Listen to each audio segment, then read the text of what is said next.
Hello and welcome to the Food Connections podcast, a podcast that connects you with the food you eat. I'm Dr. Laura Winus, a registered nutritionist who grew up wearing wellies and helping out on my family's farm in Aberdeenshire.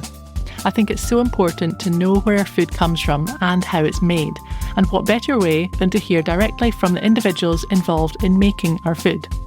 In this episode, I'm joined by Bryce Cunningham, farmer and managing director of Mossgiel Organic Farm in Ayrshire, about 30 miles south of Glasgow. Although dairy farming was not initially part of Bryce's career path, when the milk price collapsed in 2015 and bankrupted the family farm, Bryce felt there must be a better way of doing dairy farming, one that works for farmers, for animals and for the people drinking the milk. Mossgiel is building a new model of dairy farming, producing, processing and delivering organic milk in a sustainable way that supports local business and, of course, provides a healthy and tasty milk for people to drink. I've been following Mossgiel's story over recent years, and it's been amazing to see all their innovations, their collaborations and their growth. Just recently, Mossgiel has expanded their deliveries so that you can now get their milk not only in Scotland, but also in London and many other places nationwide. Check out the show notes for details of this. I hope you enjoy listening to this episode. Okay, welcome to the Food Connections podcast. I am so excited today to have Bryce Cunningham on the podcast, finally as a guest. I know you're extremely busy, Bryce, and judging from your social media recently, it looks like you've been even more busy, if that's possible, with some very exciting developments, which we'll come on to in a moment. But I wondered if you could start off, for anyone who hasn't been following you on social media or following your story, can you start by kind of sharing a little bit about your background and how you started in dairy farming? Yeah, of course. Thanks very much for having me on. So I'm a third generation dairy farmer here at Mossgiel Farm, and was born at the farm here. But when I was growing up, I actually had no interest whatsoever in farming. In fact, when I got to leaving school age, I had a big fight with my dad where I turned around to him and said I wasn't standing underneath the backside of a cow the rest of my life. And I went off to work with the motor trade. So I worked with Mercedes-Benz for my first 10 years of my career. So I started off as a mechanic and ultimately ended up in sort of lower level management in the motor trade. While I was with Mercedes-Benz, I actually learned an awful lot about the stuff that I'm doing today. So I went to Germany a couple of times and I was blown away by the recycling culture and that their whole attitude towards waste. So in the garage in Mercedes-Benz here, everything went in a big skip, and if it was metal, it went to a different skip. In Germany, there was a car park full of different types of skip. You get your backside kicked if you put it in the wrong skip at the time. I also noticed that organic agriculture was quite big over there. There was organic only supermarkets kicking about. And at the time, I never really thought much of it. I just thought it's different, and that was it. When I was 26, 27, we discovered that my dad had terminal cancer, and my other business partner, my grandpa, he also had a terminal heart condition and an early onset dementia. And when we discovered that was when I kind of thought, right, I'm going to leave my job, I'm going to go back to the farm, and however long it takes to sort of sail off the herd and for the family to leave the farm, that's what we'll do. And then I came back, and within a short period of time, I thought, actually, no, I want to give this a go. I want to see what I'm missing from farming. And my grandpa, he died a couple of months after I sort of made that decision, and my dad a year later. But the same month my dad died, the milk price collapsed, and we basically went from being paid 27 pence per litre down to 9 pence per litre, which bankrupted the farm. So by this time, I was sitting there going, I could go back to Mercedes-Benz. Farming isn't really working. But the whole time I was doing this, I kept thinking about my time spent in Germany, about this whole sort of this organic focus and how farms seem to be much smaller over there. And although they had a lot of pressures, there just seemed to be a bit of a different sort of culture to food, into farming and actions there. And I thought to myself, right, I'm going to give this a bit of a go. And the farm's bankrupt anyway, so effectively nothing to lose. So I wanted to pasteurise my own milk and sell it to the local community, and I wanted to do other things with farming that I didn't have the opportunity to do when Dad and Papa were there. So we became organic and wanted to sell milk direct, as I say. But in Scotland, you have to pasteurise milk. You can't sell it raw. And I couldn't really afford a pasteuriser because no bank in the country was going to give us any money, and I had no savings left from Mercedes. I managed to scramble enough funds together to buy an old stainless steel yogurt maker, and I modified it, but with my knowledge of welding from my mechanic days, to be able to make this milk pasteuriser. And my whole idea was I wanted to make the milk taste and behave like raw milk, but actually be pasteurised so I could sell it legally. Because I remember that when I was with Mercedes, I was drinking milk from the supermarket and I really didn't enjoy it. I'd actually stopped taking it in coffee and I didn't really eat cereal anymore. And then when I come back to the farm, I was finding myself eating 4 and 5 bowls of cereal with the milk, and coffee tasted better. And I thought, that's in the milk. And I started doing a lot of research into why milk tasted the way it did, and the whole reason that our farm was about to go bankrupt. And it all seemed to link itself in together of a total attitude and culture change away from what I perceive as real food and sort of raw food culture, if you like, into this sort of convenience-driven world where price is number one. Supermarkets are using price as a way to get people through the door as a marketing trick. And unless it's in a plastic bottle or very convenient for you to use, the supermarkets don't want it. So people had then migrated into a different food system, not driven by health and by nature and by sort of sustainability, but in fact driven by convenience and price.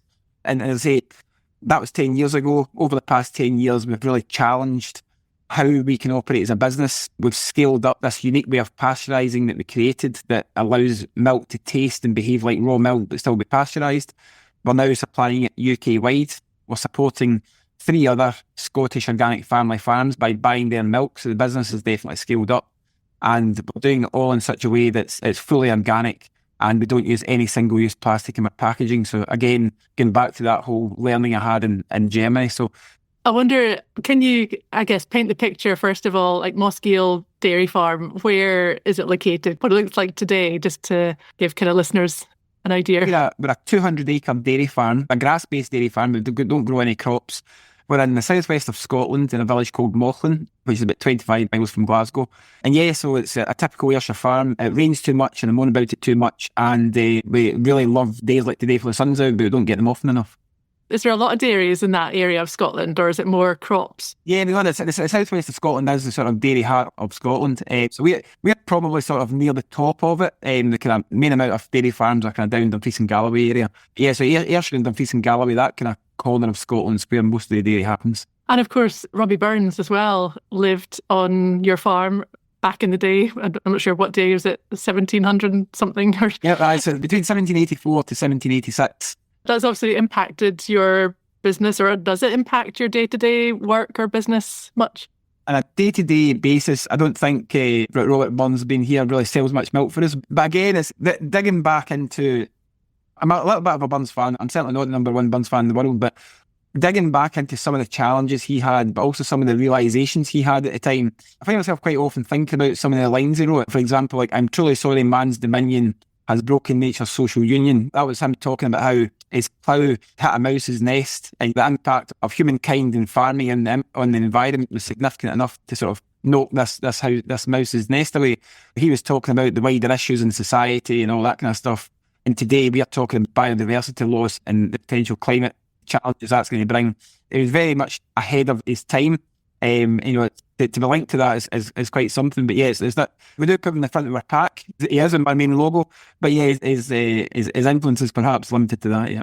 I take it it's not just you on the farm. You've got a team of helpful people. So do you want to explain who helps you? Yep, absolutely. Yep. So we've got 40 people working here at Mossgiel. So we've actually got 3 businesses under the Mossgiel name. We've got the dairy farm. We're milking 70 cows just now on something called a cow with calf system. So that's where we keep the cows and calves together until weaning. We're one of only 2 dairy farms in Scotland doing that. And that side of the business is really looked after by 2 fantastic women, Annika and Meg. So they look after the cows for us and do the day-to-day there. We've got 27 people who are involved in getting the milk brewed, bottled into a van, pasteurised and out to our supporters across the UK now. And we've also got a little coffee shop. So we've got a wee coffee shop. That's not on the farm. It's in a village called Stewarton. And that all came about, again, going back to my whole idea of, I felt that people had lost connection to what raw food and real food and all that kind of whole food type system was. So I wanted to sort of bring that into a cafe setting. We were supplying some of the best cafes in Scotland and I was getting lots of great ideas. And I thought we could bring organic coffee, we could bring sort of organic flour, meat, products from scratch in the back of house. We were bakers and we're in-house cooks to sort of share these whole food experiences with people. And I mean, that's been a serious challenge, especially in the current climate, but I absolutely love it. So I've got another sort of any given time of the year, sort of 10 to 14 people running that side of the business as well. So with all that going on, I mean, I wanted to focus on the actual dairy farm and what that involves, just to give people more understanding about that. So I know you do it a bit differently on Mossgiel. So do you want to explain how maybe dairy farming has changed over the years in the UK and what's the kind of conventional way, perhaps? Yeah, absolutely. Yeah. So this is one of the things I actually love about the dairy industry. So it's actually, you could go into two neighbouring dairy farms and the only thing that is similar between them is the fact there's cows and milk on them.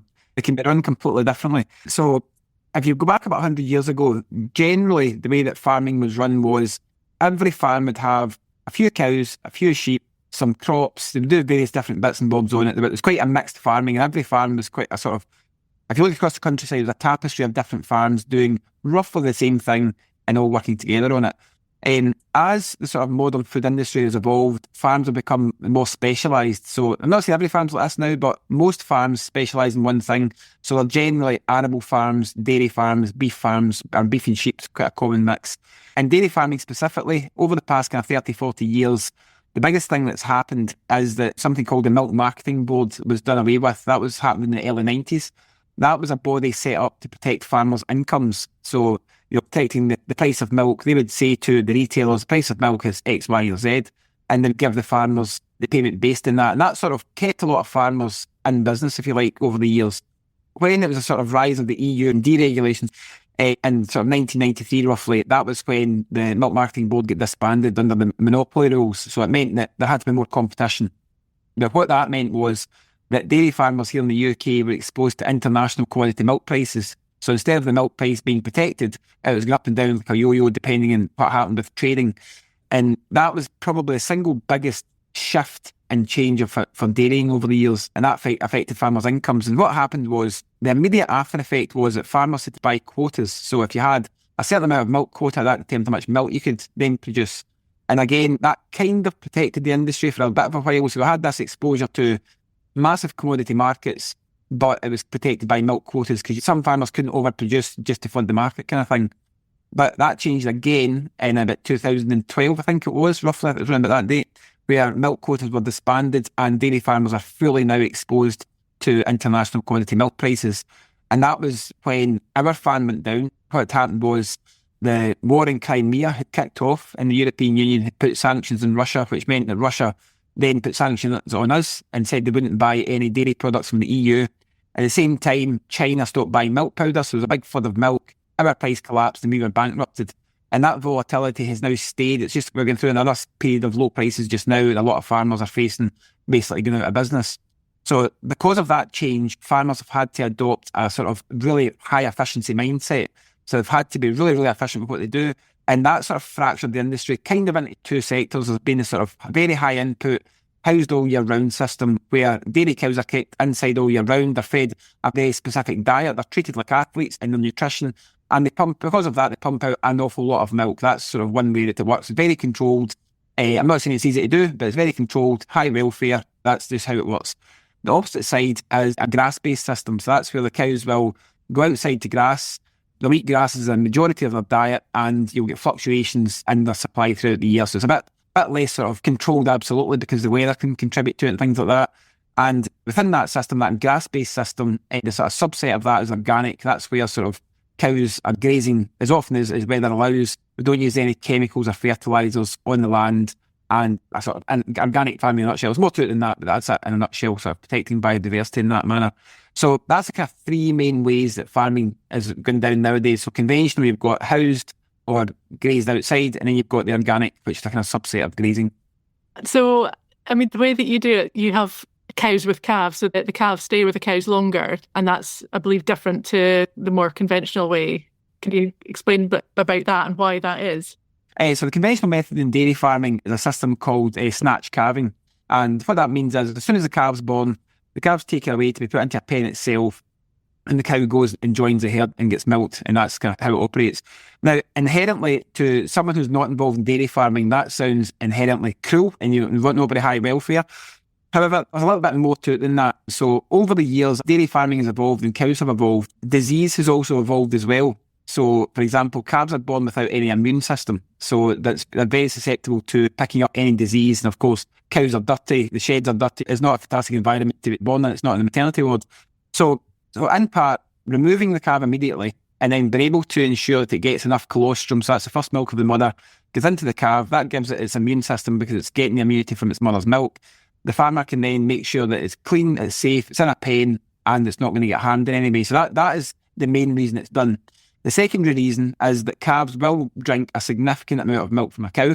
So that's the sort of economic reason as well. So it's a double thing. It's not just that farmers want to make more money. There is a couple of reasons behind it. The cow with calf system, where that changes is that it's a sort of more of a focus on trying to allow the natural behaviour of the cow and calf to come through. So although we still have the same challenges around disease and injury control, which we've got to be able to, just basically got to adapt our management of the cows to take that into consideration, then the whole idea is about allowing the calf and cow to create a bond with each other, which is very strong, the calf to suckle naturally from the cow, and then we've got to then manage differently because effectively we're losing a significant amount of milk from that cow and putting extra labour costs in as well, so we have to charge more for the milk. So on one flip side, it makes the milk rather costly to make, which means it's higher price on the shelf, which we totally appreciate not everyone can afford. But on the other side, it actually is in line with plant-based milk pricing. So if you're looking at premium plant-based milks, it's roughly the same price.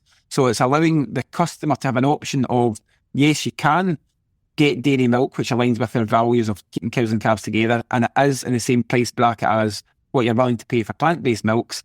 However, there's also the main dairy model as well, where if every single dairy farm in the UK went to that particular way, milk potentially could become unaffordable to some people. And of course, the great thing about milk, no matter how it's processed, is it is a bit of a nutritional powerhouse behind it. You can sit and argue every case back and forward the whole way. We do it because of the personal ethics we have with it, and we want to bring this product to market for people that believe the same way as we do, but we totally understand why the industry does it that way. I've just finished a dairy report looking at the health and nutrition effects of dairy, and actually milk and dairy are, I think one glass of milk provides about a third of our calcium, over 40% of our iodine, 40% of our B2, and over 100% of our vitamin B12 daily requirement, and many other nutrients like vitamin A and phosphorus, folate, potassium, selenium, zinc, as well as high quality protein. And yeah, I could go on and on about nutrition, but just thinking about the cows, and this might be a question other people have, but the dairy cows, they're normally is it Holstein cows? They're normally the black and white cows. Yeah, that's right. Yeah. So the most sort of a common cow in the UK is the Holstein cow. That's a sort of quite kind of big black and white cow. On our farm, we've got Ayrshire cows, so they're sort of more native to the area. So Robert Burns' mother had Ayrshire cows, and she used to make cheese from them because Ayrshire cows have slightly higher protein and slightly higher fats than Holstein cows, so they make a fantastic cheese because their milk's very balanced and rather high in protein. So that's why we love working with Ayrshire's. The other three farms that are in the sort of group that we work with, they're a sort of mixture of Ayrshire's, Holsteins, Friesians, and a couple of Jerseys in there, I think, as well. So. And you work with, am I right in saying, a kind of cooperative of organic farms that you work with to meet now the growing demand for Mossgiel milk? Are they throughout Scotland? Yeah, the way that we've grown the business is we worked very closely with a fantastic cooperative called Organic Herd, very well with them, and they were all based in Dumfries. Recently, however, just in the past 3 or 4 weeks, we discovered that 3 organic farms up in Aberdeen had been given notice by their milk buyer, and because of where they were, no other milk company was going to take them on, and there was a very real risk that they were basically not going to be able to continue dairying. And I felt very strong that we could do something with them, so we worked with the cooperative and said, look, we're not going to buy your milk anymore, we're going to work with these 3 farms to try and work closely with them, sort of work together as a collaboration to try and sort of keep them farming. And that was what we did. As of the sort of last week in March there, we've been able to work with these 3 organic farms directly in Scotland. It was a big moment for us. So it sounds pretty simple, just buying milk from someone, but buying milk, raw milk from farms in Scotland is a very heavily regulated system. You've got lots of certifications to go through. You've got lots of cost involved as well. So it was an absolutely enormous thing for us to be able to do that. But the great thing is, we've got some fantastic relationships there. You know, we're now working directly with 3 farmers who we're all on the same mission of let's see if we can make organic milk work in Scotland. Let's tell the story of organic milk and let's make this really fantastic product and share it with people. That's the whole sort of idea that we want to do. And with the milk itself, so what actually happens with the milk? So you say, I mean, it's not raw milk, because in Scotland that is, as you say, it's banned in Scotland. Yeah, that's right. So as I say, when I started the business, I really did want to sell raw milk. To be fair, I was probably a little bit arrogant towards the risks of it, because I grew up on the farm. I drank raw milk every day of my life. However, after I learned a bit more about it and realised that I couldn't even sell it as bath milk, I was like, right, okay, I better look into this a bit further. When I started looking into it, there are very real reasons why we pasteurise milk in Scotland. I think at one time we had perhaps the highest rate of E. coli infections in Europe at one time. So there was a legitimate reason, and that's there. So what I wanted to do is have the next best thing. And the next best thing I felt was low temperature pasteurised milk. That was what we did. So that's effectively heating milk up to 63 degrees for half an hour. Whereas the larger dairies, the efficient high temperature way of doing it is a minimum of 73 degrees for 15 seconds. And I sort of went, right, okay, we'll do this 63 degrees. Didn't think much of it until I found out how costly it was to actually brew it at that temperature. I thought, it's costing an absolute fortune in electricity to pasteurise it. So I sort of got the calculations out that I could find in all the studies about how you pasteurise milk for certain times and temperatures to kill bacteria. So I realised there's a way to be able to heat it up, hold it at that temperature and cool it down quickly. It was relatively energy efficient, but then I could recover that energy from that sort of batch and reuse it in the next batch, and then that would then cut my costs over in batches to be able to almost match the energy efficiency of the 72 degrees, but still have a low temperature pasteurised taste like raw milk. Where the absolute eureka moment came for us that I didn't see coming was that I took some milk up to a coffee shop in Glasgow who had requested some samples because they said that they'd heard, they wanted to buy milk direct from my farm, and they took it up and they said they couldn't believe how well this milk steamed for the specialty coffee. So they basically steamed this, made the latte art, and the latte art held really, really well, and the mouthfeel was completely different to supermarket milk. It just sort of, it really worked with the coffee and created this sort of really nice coffee kind of thing. And then it started getting really popular in Glasgow around about coffee shops. I think they started supplying about 100 within a year, so it was a really fast sort of transition for us. But then when I started really thinking, there must be some reason why this milk is performing better in coffee than the competitive products. And when I started really digging into it, I found that protein within milk begins to get destabilised over sort of 68 to 69 degrees. It starts sort of being denatured and sort of damaging itself in some way. And the fat itself, the cooler you pasteurise fat, the less damaged it becomes as well. So although fat can take a lot of heat, it does get damaged in the process. And what we'd realised was, because of the way we were pumping the milk, it wasn't damaging the milk on the way into the pasteuriser or out of it. And then because we weren't heating it up too high, we weren't damaging the proteins and the fats within it. And then that was when it started really getting interesting about how is this affecting things? At the same time as this was happening, we got a lot of feedback from people who had said, this tastes like milk from my childhood. They remembered raw milk from perhaps the 70s or 80s. But more importantly for me there was people who had said they hadn't drank milk for years because it started not agreeing with them when they got into their sort of late 20s and early 30s. But now they were drinking gallons of the stuff from us, but they still couldn't drink it from a supermarket. And that was the thing that I really started becoming interested in, is why is the way we are processing the milk so different that actually it might be in some way affecting human health in a positive way for certain people. I'm not saying everyone, but for certain people that have some sort of sensitivity. So we did do a little bit of research into it. Now, unfortunately, we're not a big enough company to go and start doing human clinical trials on a massive basis. But in a lot of the studies that we've found, we've sort of realised that there's a potential that homogenised milk done at a certain temperature might be getting through people's gut walls too quickly. So the proteins might be getting through people's gut walls too quickly. Now, I must state, this is a hypothesis, I'm not sitting here. But the fact that sort of loose sort of study exists and people are actually interested in looking into it, and we're seeing feedback like that, I found it really, really interesting. So that in the future, that's what I'd like to do. I'd like to find a way of being able to prove or disprove that sort of theory that's out there on that basis, because it is genuine feedback that people who are actually coming back to us and telling us this. Actually, one of the fascinating things I found from doing this dairy report as well was looking at the dairy matrix, and it's not just the individual nutrients in milk that are beneficial, it's the way that they're combined with each other and the structure of the cells and the cell walls and the milk fat globules and how they all interact with each other. And that the dairy matrix kind of impacts how nutrients are absorbed and digested and how long it stays in your stomach for. And with raw milk, going back to that, I think there is it's often promoted as being slightly better in terms of nutrition, and because it's got live bacteria or the enzymes are not destroyed by pasteurization. But I think the evidence shows it's not anything significantly different. It does slightly reduce some of the water-soluble vitamins, I think, but not anywhere near anything notable or significant. It is done for safety reasons, as you say, and to avoid kind of harmful bacteria like E. coli and salmonella and things like that. So it's definitely a needed, useful process for food safety. But yeah, maybe that homogenization, because most supermarket milks are homogenized, which means that it doesn't separate. Is that right? Yes, that's right. So all supermarket milk in the UK goes through two processes. So the first one, it goes through the standardisation and separation. And what that means is that when milk comes out of a cow, it will generally come out of a cow between sort of 3.8 and 5% fat, depending on the breed of the cow. You get some even extremes, but that's the kind of rough range. So when it goes into a dairy, to take away that sort of range of different fats, they'll take all the fat out of it and they'll put the fat back into the skimmed milk to call it whole milk or semi-skimmed or whatever product that they're wanting to make. Then once it's back together, they put it through something called a homogenizer, and that homogenizer effectively is a really high-powered jet, and it breaks up all the fat globules within it. So it takes, if you look at milk under a microscope, you'll see the fat is in lots of different sizes. You get big fat globules and small fat globules. But then when you put it through a homogenizer, you make them all the exact same size. So you make them homogeneous. That's where it gets its name.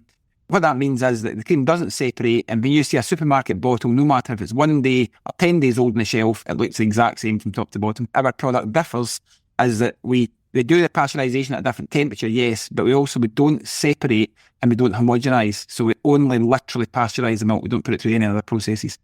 And it's a shame when you say, mention the fat. I mean, milk and dairy is often perceived to be quite full fat. It's often thought of as a full fat or high in fat, but it's definitely not. As you say, it's about 3.6 or about 4% fat, maybe for the full fat, whole fat. So it's not, relatively speaking, it's fine. And actually the evidence shows that milk and dairy can be actually really useful for healthy weight maintenance, and it helps promote a feeling of fullness because of, I think, the dairy matrix staying in your stomach for longer. You get that feeling of fullness for a longer time, and also the protein and the combination of nutrients helps preserve muscle tissue, muscle mass, and helps reduce the fat mass. And as well as all the nutrients, it can be actually a really useful food to include in the diet for managing your weight. And actually, I don't know if you've heard much about the GLP-1 therapies, the weight loss medications. It's milk and dairy are actually in the nutritional guidelines for anyone who are on those GLP-1, Mounjaro or Ozempic type therapies for managing weight as a really useful food to include because it's so nutrient dense. Can you share mentioned a few of them already, but some of the sustainable practices you've implemented, and have these been straightforward to do?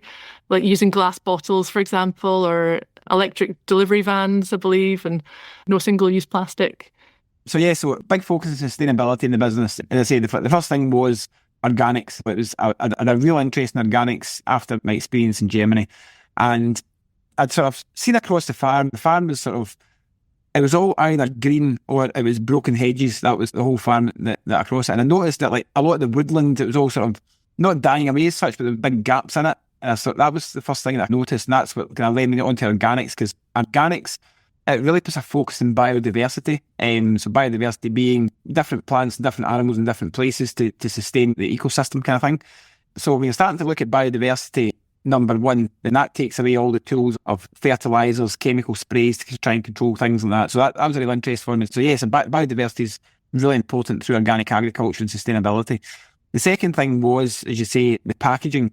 So I felt that at the time we were doing lots and lots of things to try and restore nature and to try and work with nature. And then we're putting my product into a plastic bottle, which 9 days later was in a bin. The chances at the time, I think recycling's improved a lot in the past 10 years, but at the time, the chances of that making its way into a recycling centre was less than 30%, I think.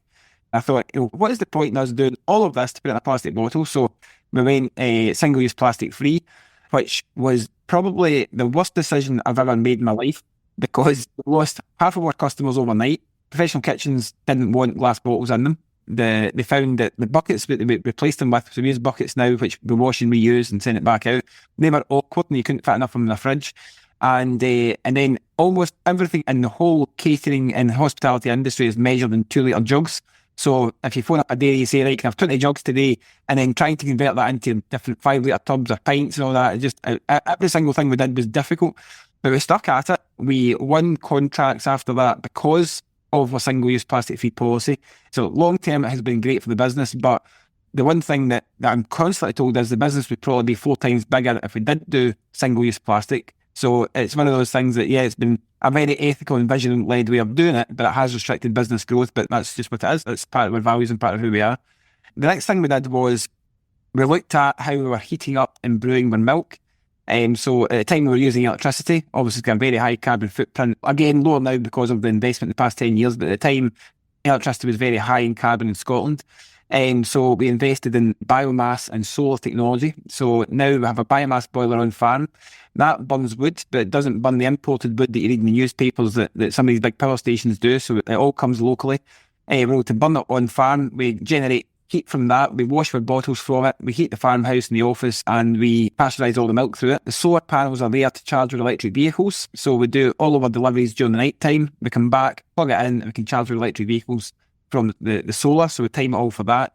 We also have invested heavily in heat recovery as well. Any heat that we produce, we don't just let it go to atmosphere. We try and harness it in various different stages and reuse it. So whether that's using the water that heats up the milk to do the brewing, that's then reused for washing the bottles. That's then reused for washing and sterilising the plant later on. So we do a lot of water recovery and heat recovery from that as well.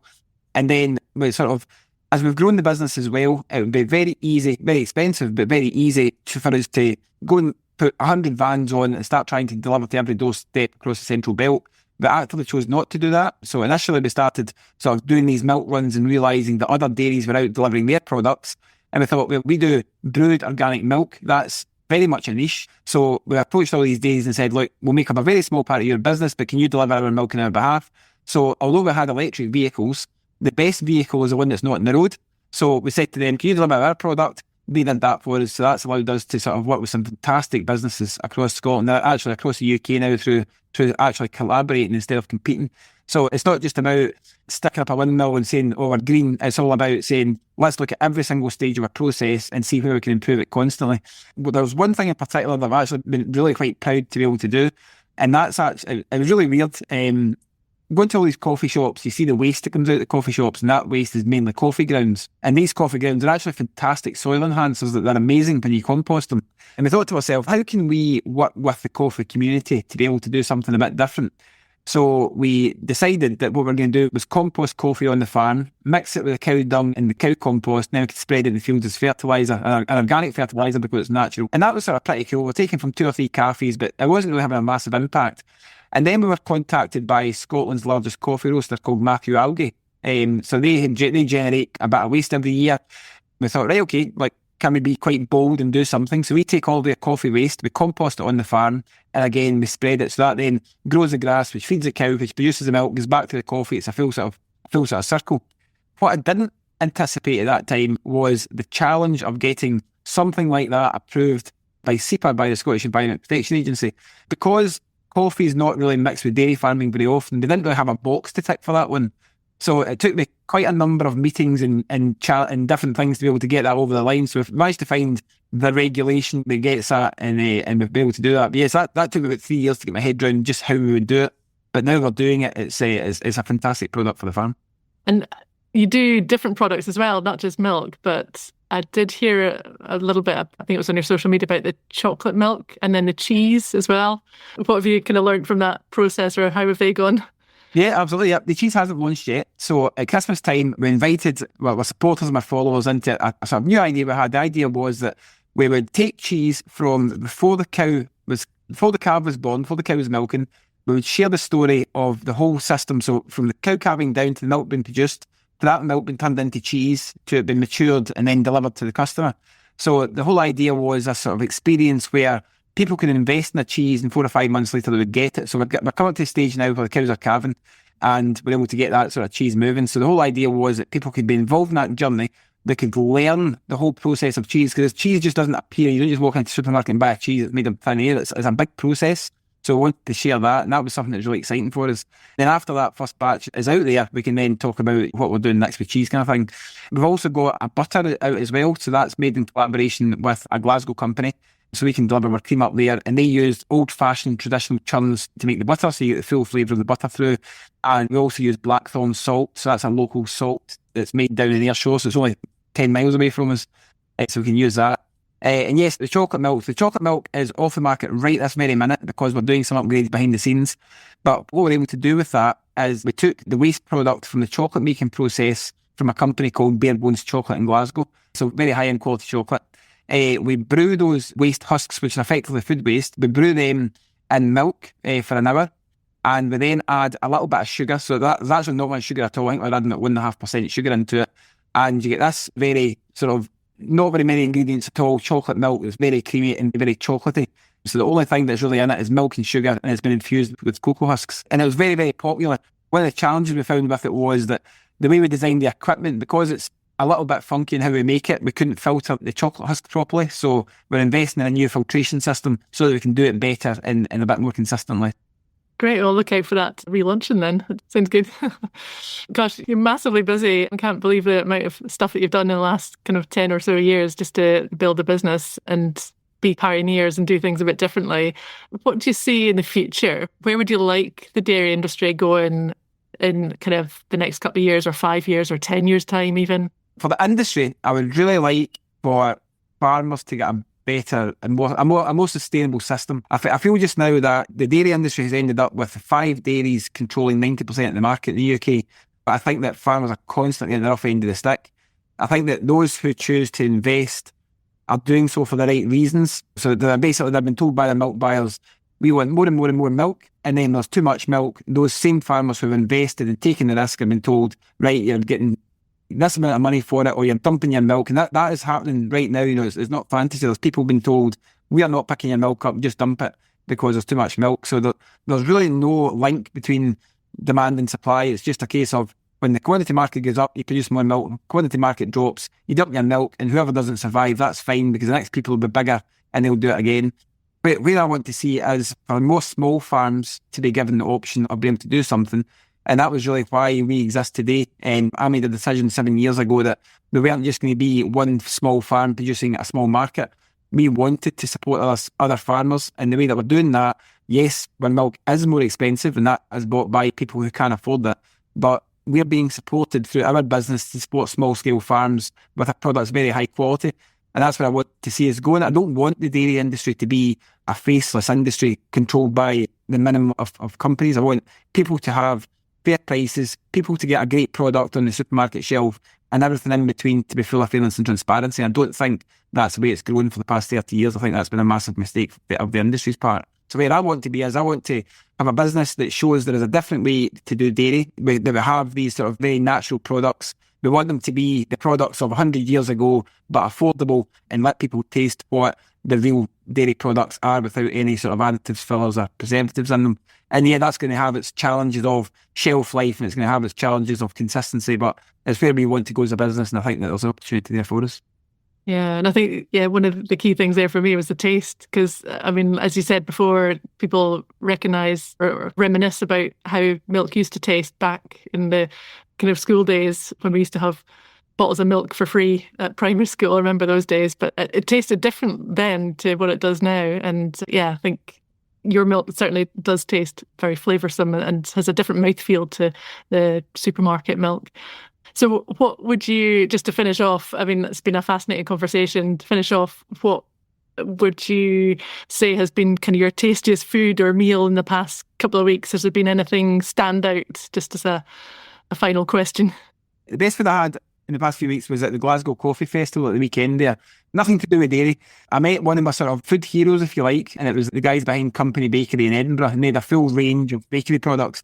And I don't even know what it is just now, but they had this sort of seeded loaf, and it was absolutely fantastic. It was probably the best I had in my life. So I've eaten the full thing in 2 days. So it's probably not very good for my health. But it was during COVID, I think, that I found a bakery that was supplying company bakery bread. It was a sourdough wholemeal seeded. It might have been the same one that you tried. And honestly, that was the best thing through COVID that I ever ate. And yeah, it was so glad that I found their bakery because they do amazing bread. There's lots of great bakeries, but yeah, well, thank you so much for all that information. It's been a great insight just to hear more about dairy farming and different ways of doing dairy and all the sustainability actions that you've been doing and innovations and collaborations that you've been doing. So really interested to see what happens in the next few weeks, months, years with you. And for anyone who doesn't follow you on social media, I would definitely recommend to follow you. What's your social media handle? All of them are just Mossgiel Farm. Okay, brilliant. Thanks so much for joining me today and enjoy the rest of the sunshine. No problem at all. Thanks for having me on. Thanks for listening to this Food Connections podcast. If you want to find out more about the nutrition and health effects of milk and dairy, check out the recent report I helped write for the Agriculture Horticulture Development Board. The link to this report is in the show notes. If you enjoyed this episode, it would be great if you could give the podcast a rating and leave a short review. And if you know someone who might enjoy this episode, please do share it with them. Also, if you'd like to sponsor the podcast, do get in touch. My email is nutrition@laurawinus.com. Thanks again for listening and see you next time.